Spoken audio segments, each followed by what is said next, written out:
Hi everyone, welcome back. We're talking about the fourth house today, comparing and contrasting the exoteric or personality-centered delineations of the fourth house with the esoteric interpretations. So let's dig into it. Let's start actually with the first visual impression we get with the fourth house.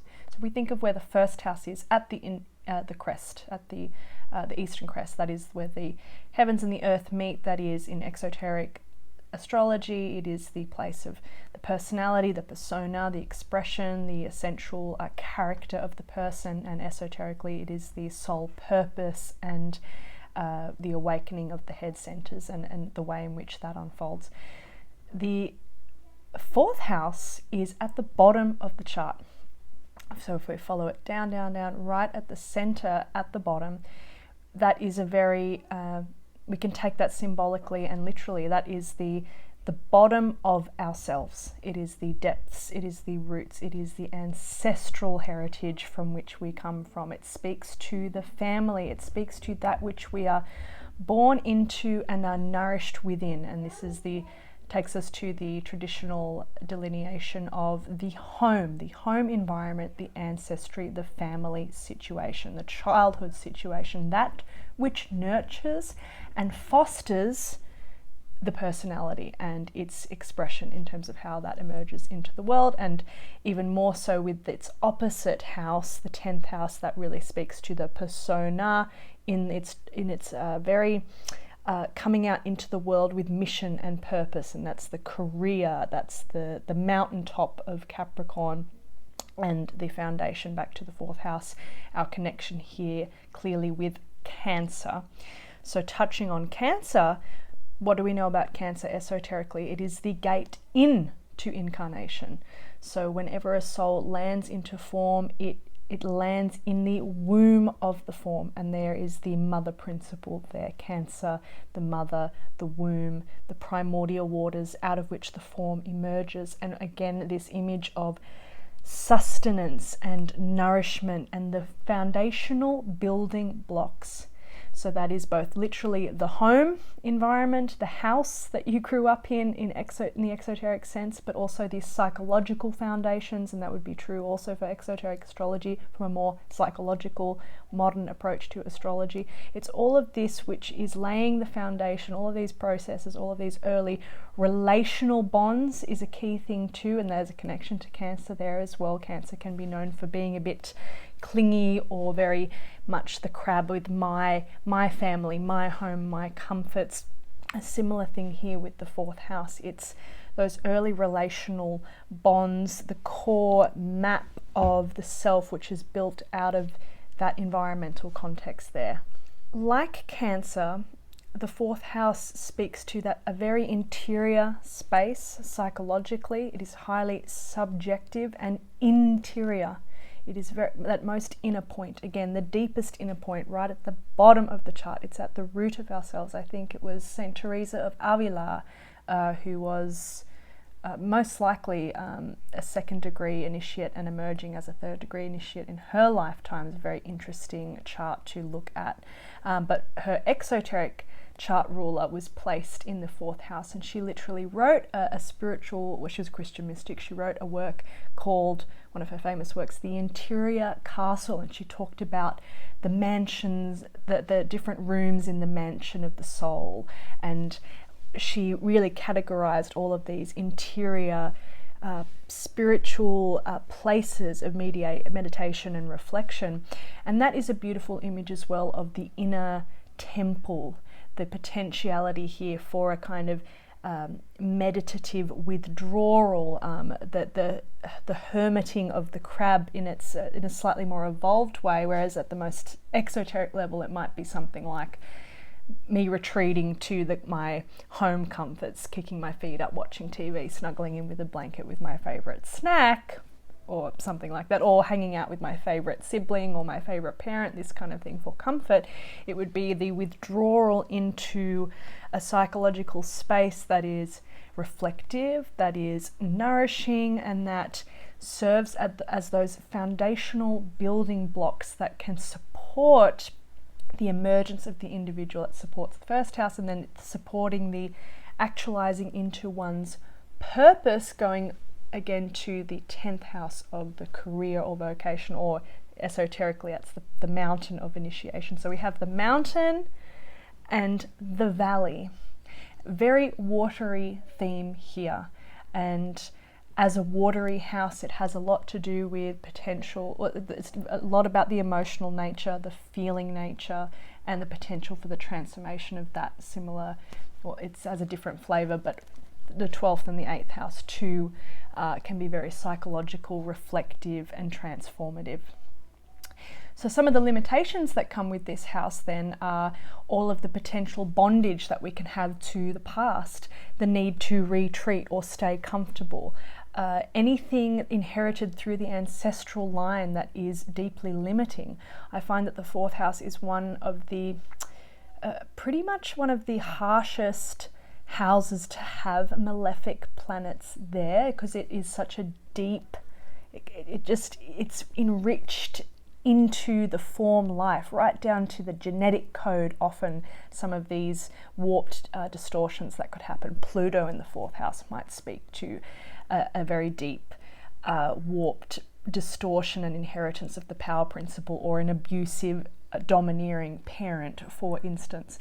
And because it is at the bottom of the chart, anything that's down here has to be really worked with and transformed. That's the call for an inner interiority reflection, and the need to re-establish a connection to the nourishing aspect of the mother, with the 4th house being connected to the mother. As a side note, some people connect the father also to the 4th house, and there has been some debate in the exoteric astrology realm in some cases, but it can be either or. It's just about the roots from which you come, and that could be the father and the mother, or both, the family situation, but it is from a broader metaphysical level still connected to the mother principle, because it's about mother matter, that from which you come. Within that it can include male and female influences, father, mother, etc. Okay, but you know, if we have challenging placements here, there's often a lack of nourishment, a lack of support. There's some deep fragility and insecurity at the core of the personality, at the core of the form, which can thwart the emergence into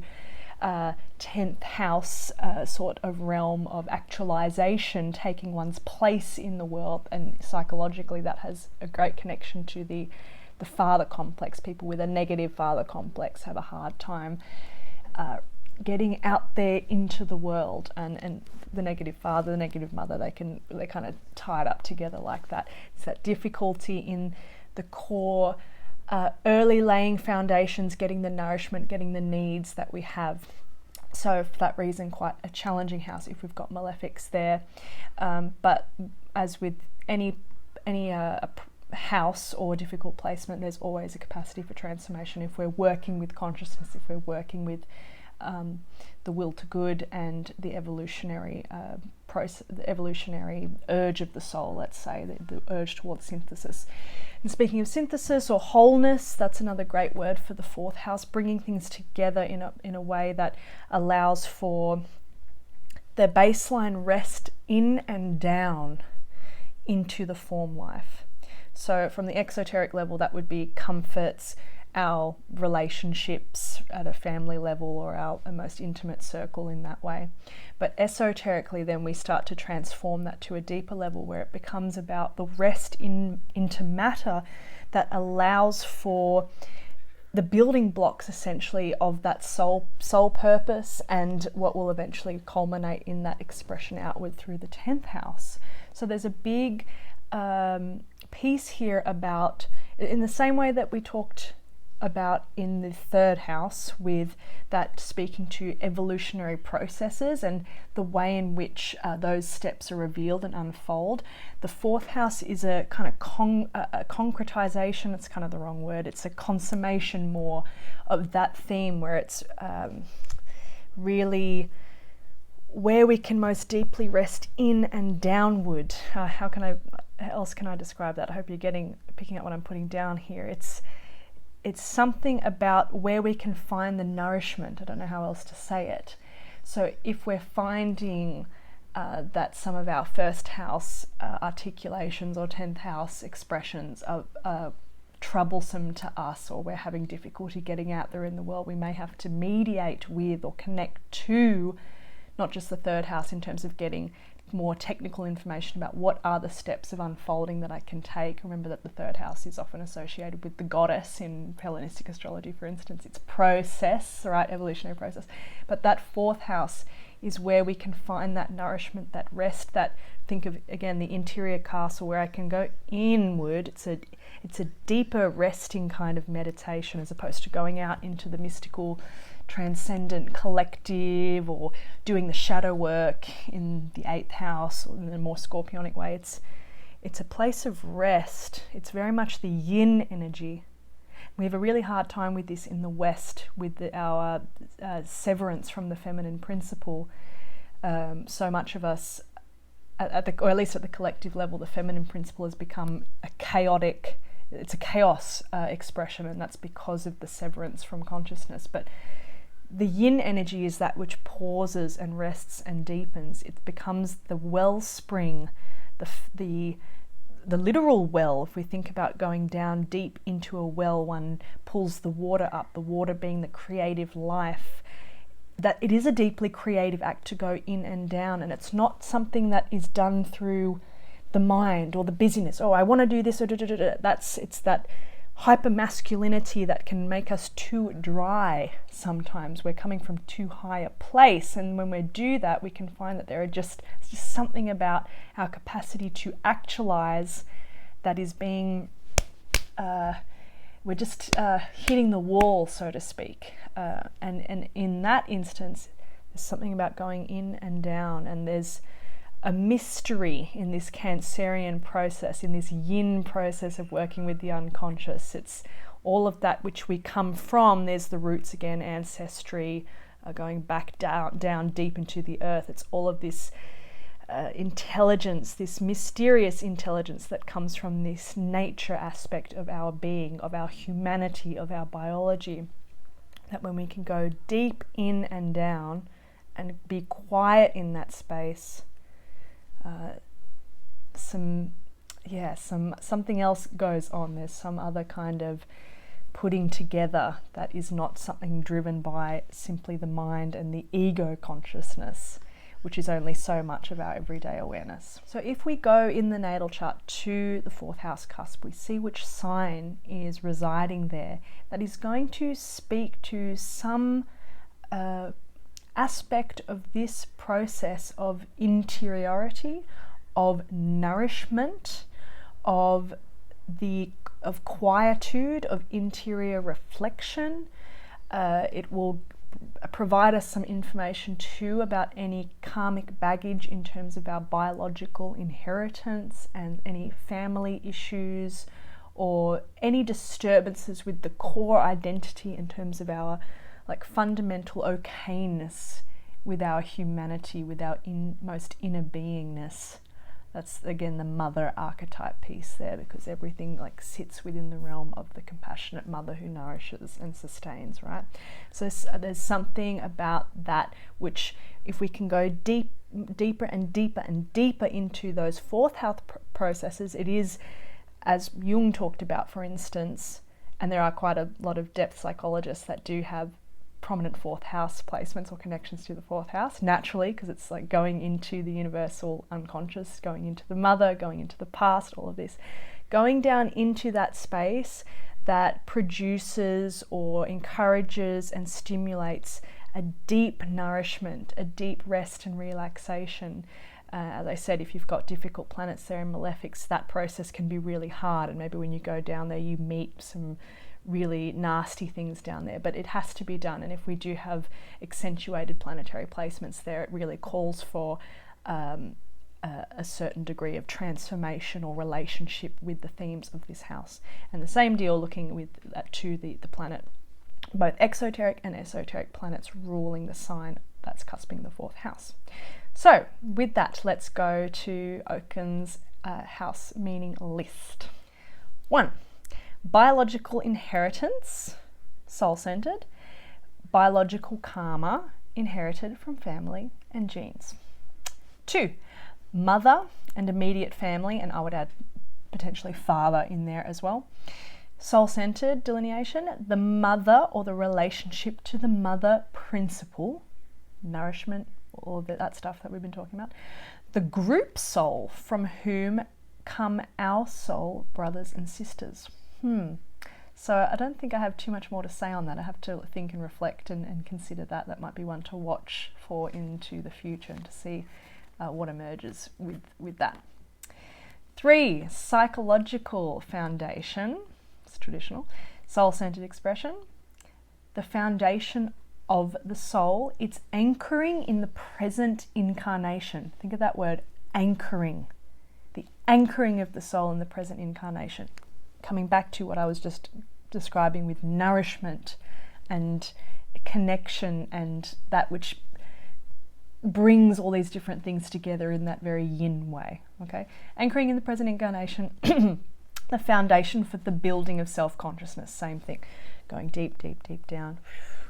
That's what Jung said about your roots going deep enough into hell. If you think of the image of the tree, down, down, down, and it's through the deepening down with the roots that we can grow high, tall, produce the fruits, all of that good stuff.